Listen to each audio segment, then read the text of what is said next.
नमस्कार, आप सभी का स्वागत है। जैसा कि आप थंबनेल में देख पा रहे हैं, हमारा आज का जो विषय है यह कक्षा 7वीं तीसरा पाठ स्वावलंबनम। इस पाठ पे आज हम चर्चा करेंगे। इस पाठ पे आधारित हम 2 वीडियो बनाएंगे, पार्ट 1 और पार्ट 2।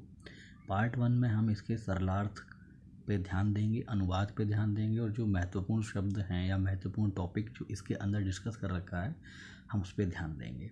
और इसका जो पार्ट 2 होगा उसमें हम इसके अभ्यास पे चर्चा करेंगे और अभ्यास में भी जिस टॉपिक पे ज़्यादा फोकस कर रखा है हम उस पर परीक्षा की दृष्टि से ध्यान देंगे। तो चलिए शुरू करते हैं।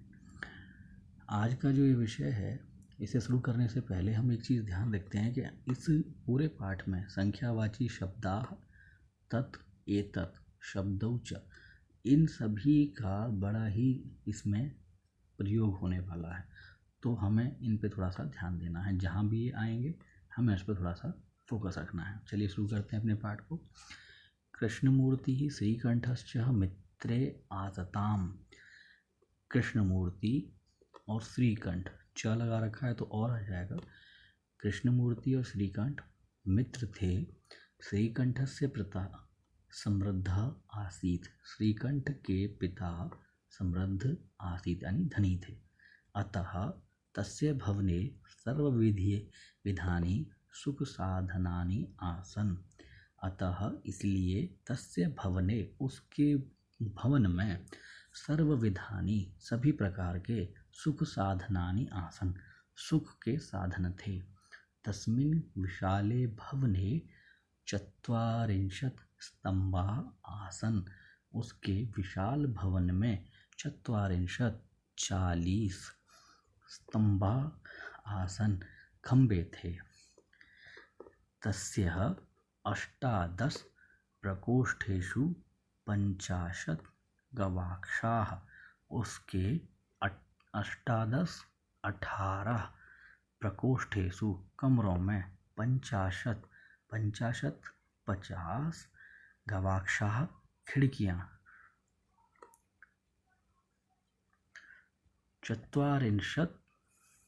चतुश्चत्वारिंशत् ये ध्यान रखिएगा, चतुश्चत्वारिंशत् द्वाराणि 44 यानी 44 द्वार। 37 विद्युत व्यजनानि च आसन। 37 षट का मतलब 6 और 63 30 तो 36 विद्युत बिजली के व्यजनानि पंखे च आसन। तत्र वहाँ 10 सेवकाः निरंतरं कार्यं कुर्वन्ति स्म। वहाँ पर 10 सेवक निरंतर कार्य करते थे। परं कृष्णमूर्तेः पिता माता पिता च निर्धनौ कृषक दंपति। परंतु जो कृष्णमूर्ति के माता पिता थे वह निर्धन कृषक दंपति थे, अर्थात कृषक थे। तस्य गृहम् आडंबरविहीनं साधारणं च आसीत्। उसका घर आडंबर यानी दिखावों से दूर बिल्कुल साधारण घर था।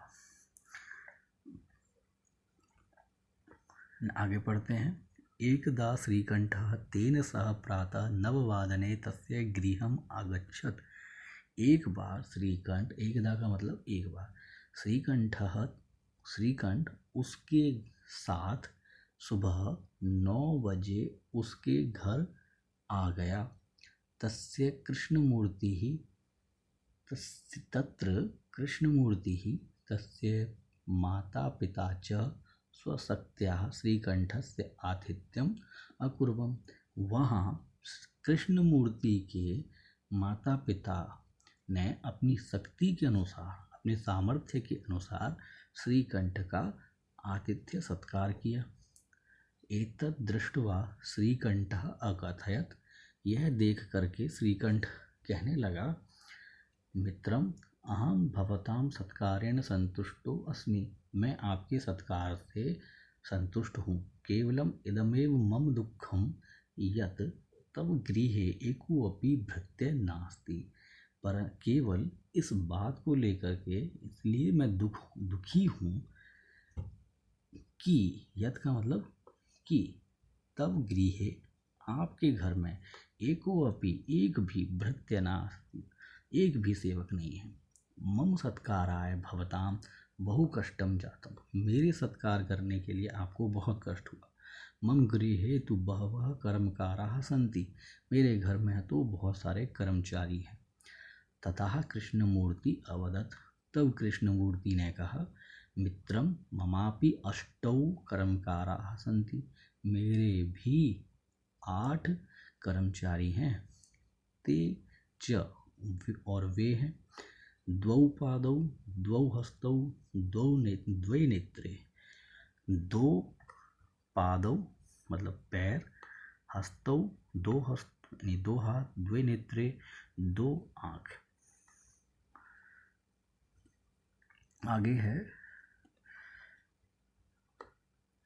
द्वे श्रोत्रे, श्रोत कहते हैं यहाँ पर कान को या ईयर इंग्लिश में। एते प्रतीक्षणम मम सहायका, यह प्रतीक्षण मेरे सहायक हैं। किंतु तव भृत्या सदैव सर्वत्र च उपस्थिता भवितुम न शक्नुवन्ति, किंतु तव मतलब तुम्हारे सेवक सदैव सब जगह उपस्थित नहीं हो सकते हैं। त्वं तु स्वकार्याय भृत्याधीनः, तुम तो सब कामों के लिए नौकरों पर अधीन हो। यदा यदा ते अनुपस्थितः तदा तदा तब कष्टम अनुभवसि, जब जब वो अनुपस्थित होते हैं तब तब तुमको कष्ट होता है।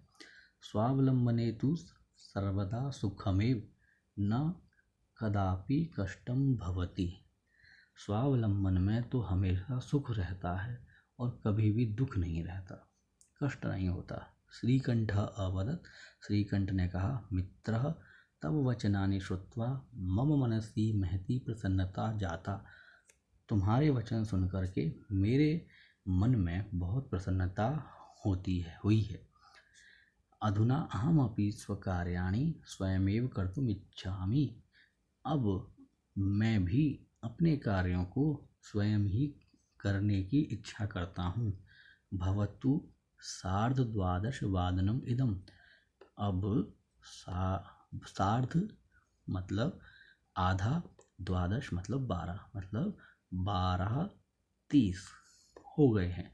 सांप्रतम गृहम चलामि, अब हम घर को चलते हैं या मैं घर को जाता हूँ। हमने इस पार्ट 1 में इस पाठ का अनुवाद सरल भाषा में पढ़ा। कोशिश कीजिएगा इस वीडियो को आप देख करके ध्यान से इस पाठ का सार हिंदी भाषा में या हो सके संस्कृत भाषा में लिखने की कोशिश कीजिएगा। इससे आपका अभ्यास बनेगा और आपको परीक्षा में किसी भी प्रकार की कोई परेशानी नहीं होगी। दूसरा, अभ्यास के जितने भी प्रश्न हैं वो सब इसी माध्यम से दूर हो सकते हैं और सरल समाधान उनका बड़ा आसानी से हो जाएगा।